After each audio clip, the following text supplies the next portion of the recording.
Hello friends, आज हम बात करेंगे यदि किसी व्यक्ति को हार्ट अटैक के बाद उसका अगर वजन बढ़ने लगता है तो क्या क्या चीजें उसे करनी चाहिए जिससे वो उसे कंट्रोल या मैनेज कर पाए। हमने ऑलरेडी एक वीडियो में डिस्कस किया था कि हार्ट अटैक के बाद वजन बढ़ने के क्या कारण हो सकते हैं। आज हम बात करेंगे वजन बढ़ने की प्रॉब्लम को मैनेज कैसे किया जाए। टॉपिक पर जाने से पहले जो लोग हमारे चैनल पर नए हैं उन्हें रिक्वेस्ट करूंगा कि चैनल को सब्सक्राइब करें, वीडियो को लाइक करें, शेयर करें, फॉलो करें, कमेंट करें, पूरा देखें। टॉपिक इंपॉर्टेंट है, इसे अंत तक देखिएगा। चलिए शुरू करते हैं इंपॉर्टेंट वीडियो। सबसे पहले आपको असेस करने की जरूरत है कि वजन बढ़ने का कारण क्या है। अगर मान लीजिए हार्ट फेलियर की वजह से शरीर में पानी बढ़ रहा है जिसकी वजह से वजन बढ़ रहा है, तो आपको पानी या जो एक्स्ट्रा वाटर भर गया उसको निकालने के लिए दवा इंजेक्शन देना पड़ेगा। इस तरह के पेशेंट को कई बार हाथों पाँव में सूजन आ जाती है, फ्लूइड रिटेंशन हो जाता है जो कि हार्ट फेलियर की वजह से होता है। अक्सर हार्ट अटैक के बाद लोगों को फ्लूइड रिटेंशन हो जाता है क्योंकि हार्ट फेल हो जाता है। ऐसे व्यक्ति में आपको दवाओं का एडजस्ट करना पड़ेगा। कई बार बीटा ब्लॉकर्स और कैल्शियम चैनल ब्लॉकर के साइड इफेक्ट की वजह से ऐसा हो सकता है, तो उनको बंद या डोज एडजस्ट करना पड़ेगा। यदि पानी बहुत ज्यादा बढ़ गया तो पेशाब बढ़ाने वाली दवाओं को बढ़ा के, यूरिन बढ़ा के आप इसको पानी को निकाल सकते हो। व्यक्ति का नमक को आपको कम रखना पड़ेगा। अगर आप नमक बहुत ज्यादा लेते हो तो भी फ्लूइड रिटेंशन हो सकता है, तो नमक को कम करने से भी आपका फ्लूइड रिटेंशन कम हो सकता है। इसमें आप नमक को कम करके उसके बदले कुछ स्पाइसेस या हर्बल प्रोडक्ट्स को ले सकते हैं जिससे कि फ्लूइड रिटेंशन कम होगा। इसके अलावा आप पेशेंट का फ्लूइड रिस्ट्रिक्शन कर सकते हैं जिसमें आप पेशेंट को एंकरेज करोगे कि वो कम पानी पिए।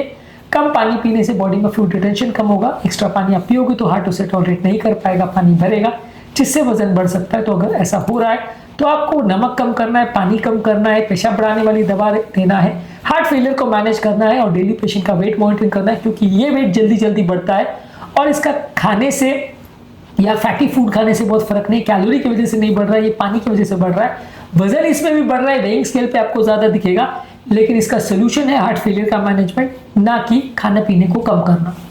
इसके अलावा आप फिजिकल एक्टिविटी करिए, कार्डियक रिहैबिलिटेशन करिए। कई बार ऐसा होता है कि हार्ट अटैक के बाद लोग का चलना फिरना कम हो जाता है, लोग चलने फिरने नहीं जाते, एक्सरसाइज नहीं करते हैं, जिसकी वजह से उनकी बॉडी में मसल मास कम हो जाता है, उनका फैट बढ़ जाता है, उनका वजन बढ़ने लगता है। आप प्रॉपर कार्डियक रिहैबिलिटेशन करें जिसमें प्रॉपर वेट मैनेजमेंट किया जाएगा, कार्डियक फिटनेस पर आपका स्ट्रेस दिया जाएगा, कार्डियक फिजिकल एंड्योरेंस एक्टिविटीज पर स्ट्रेस दिया जाएगा, रेगुलर फिजिकल एक्टिविटीज कराई जाएगी जिसमें वॉकिंग, स्विमिंग, साइकिलिंग ये सारी एक्टिविटीज कराई जाती है। ये सारी चीजें प्रॉपर स्पेशलिस्ट के अंदर करनी चाहिए ताकि प्रॉपर सेफ्टी और सिक्योरिटी मेंटेन रहे। और इसके अलावा आपको रेगुलर मसल ट्रेनिंग कराई जाएगी, रेजिस्टेंस ट्रेनिंग कराई जाएगी जिससे आपका मसल का मास बढ़ेगा, मसल का मेटाबॉलिज्म बढ़ेगा और हेल्थी बॉडी वेट मेंटेन होगा। ये सारी चीज़ों को करने से और सही तरह से करने से आपका धीरे धीरे करके मसल मास बिल्ड होगा जिससे कि आपका फैट कम होगा, मसल मास बढ़ेगा और वजन कम करने में मदद मिलेगी। इसके अलावा आपको एक हार्ट हेल्थी डाइट पर फोकस करने की आवश्यकता है जिसमें आप फल सब्जियां ज़्यादा लीजिए, लीन प्रोटीन ज़्यादा लीजिए, हेल्दी ग्रेन्स वगैरह ज़्यादा लीजिए, होल ग्रेन ज़्यादा लीजिए, हेल्दी फैट ज़्यादा लीजिए, विटामिन मिनरल्स पर फोकस करिए, ज़्यादा कैलोरी वाली चीज़ें मत खाइए, ज़्यादा फैटी या ऑयली चीज़ें मत खाइए। फाइबर रिच फूड प्रोडक्ट जैसे फल सब्जियां और होल ग्रेन्स और दालें, अंकुरित चीज़ें इनको ज़्यादा खाइए। शुगर वाली चीज़ें कम रखिए, ऑयल वाली चीज़ कम रखिए, फास्ट फूड, जंक फूड कम रखिए और बहुत ज़्यादा ऑयली या प्रोसेस फूड्स या मैदे वाली चीज़ें नहीं खाएं। ये सारी चीज़ें ज़्यादा खाओगे तो वजन बढ़ेगा, नहीं खाओगे तो वजन नहीं बढ़ेगा। ये ओवरऑल जनरल हर व्यक्ति इसका वजन ज़्यादा है उसके लिए इंस्ट्रक्शंस होते हैं, तो इसको आपको भी फॉलो करना है। इसके अलावा कई बार इस तरह के पेशेंट में ऐसा होता है कि वो डिप्रेशन में चले जाते हैं, एंग्जाइटी में चले जाते हैं जिसकी वजह से वो ओवर ईटिंग करने लगते हैं। तो ऐसे व्यक्तियों को आपको एनकरेज करना है कि वो इमोशनल स्ट्रेस में आके बहुत ज़्यादा नहीं खाएं, इमोशनल ईटिंग नहीं करें।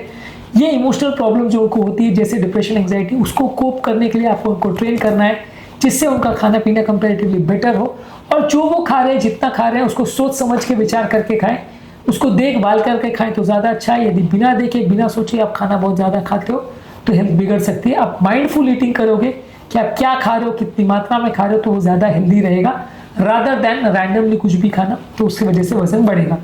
इसके अलावा अगर किसी व्यक्ति का खाने पीने की वजह से वजन बढ़ा है तो आप उसको वेट रिडक्शन प्रोग्राम्स पर डालेंगे, लेकिन ग्रेजुअल वेट रिडक्शन जिसमें आधा किलो से 400-500 ग्राम एक हफ्ते में आप कम करने का प्रयास करोगे, यानी एक महीने में 2-3 किलो कम करने का प्रयास करोगे, बहुत ओवर अग्रेसिव नहीं जाओगे।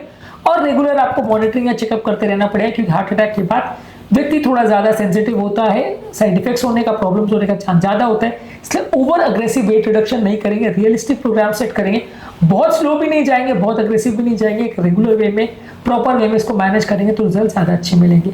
इसके अलावा एक प्रॉपर डाइटिशियन की हेल्प ले सकते हैं जो आपको एक प्रॉपर टेलर डाइट बनाएगा जिससे पेशेंट की न्यूट्रिशनल रिक्वायरमेंट्स और वेट मैनेजमेंट में आपको मदद मिलेगी और इसके अलावा आप इसकी मदद लेके प्रॉपर मील को प्लान करेंगे तो ज़्यादा अच्छा रहेगा। अनहेल्दी वेट गेन नहीं होगा, प्रॉपर डाइटिशियन की मदद लेंगे तो अच्छा है। इंटरमिटेंट फास्टिंग, कीटो डाइट, ये सारी चीज़ें करके भी आप वेट कम कर सकते हैं, जिसको हमने अलग अलग वीडियोस में डिस्कस किया है।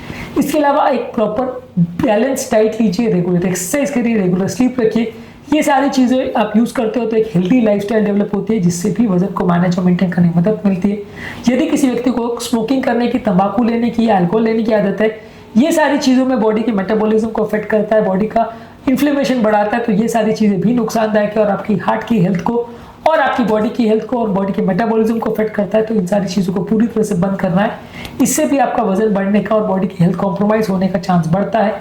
इसके अलावा आप रेगुलर वेट को मॉनिटरिंग करिए, रेगुलर हेल्थ चेकअप्स करिए, अपने डॉक्टर को रेगुलर बेस पे दिखाते रहिए, जो आपके हार्ट के फंक्शन को और आपकी दवाओं से मिलने वाले प्रोग्रेस को, ये सारी चीज़ों को मॉनिटर करेगा, जिससे आपको एक बेटर व्यू मिलेगा और आपका ओवरऑल बेटर रिजल्ट्स मिलेगा। इसके अलावा आपके रूटीन ब्लड टेस्ट, जिसमें cholesterol, blood glucose test, lipid test, ये सारी चीज़ों को आप, इसके अलावा आप और बाकी पैरामीटर्स को चेक करते रहिए जो कि आपके बॉडी वेट को इन्फ्लुएंस कर सकते हैं। ये सारी चीज़ों को रेगुलरली चेक करने से आपको थोड़ा अच्छा इंसाइट मिलेगा और क्या चीज़ों को खाना है, क्या चीज़ों को नहीं खाना है, चीज़ों को कैसे मैनेज करना है, कौन सी दवाओं को डोज को बढ़ाना घटाना है, ये सारी चीज़ों को थोड़ा बेटर वे में आप समझ पाओगे। फिर भी अगर नहीं मैनेज होता है तो आप फास्टिंग या कीटो डाइट कर सकते हैं। कुछ दवाएं भी आती हैं आपकी भूख को कम करने के लिए, कुछ दवाएं आती हैं आपके वजन को कम करने के लिए। अपने डॉक्टर के साथ कंसल्ट करके आप ये सारी चीज़ों को ले सकते हैं। इन सारी मेडिसिन पर और अलग अलग तरह के डाइट्स पर, वजन कम करने के लिए टिप्स पर, भूख कम करने के टिप्स पर हमने ऑलरेडी काफ़ी सारे वीडियो किए, पूरा चैनल अवेलेबल है, इस पर आप ये सारी चीज़ों को चेकआउट कर सकते हैं। आज के टॉपिक में हमने बात करी कि यदि किसी व्यक्ति को हार्ट अटैक के बाद वजन बढ़ता है तो उसको वो कैसे मैनेज कर सकता है, क्या क्या चीज़ें उसको करनी चाहिए। उम्मीद करूंगा कि आज के टॉपिक में कुछ नई बातें जानने को मिली होगी। जो लोग हमारे चैनल पर नए हैं उन्हें रिक्वेस्ट करूंगा कि चैनल को सब्सक्राइब करें, वीडियो को लाइक करें, शेयर करें, फॉलो करें, कमेंट करें, पूरा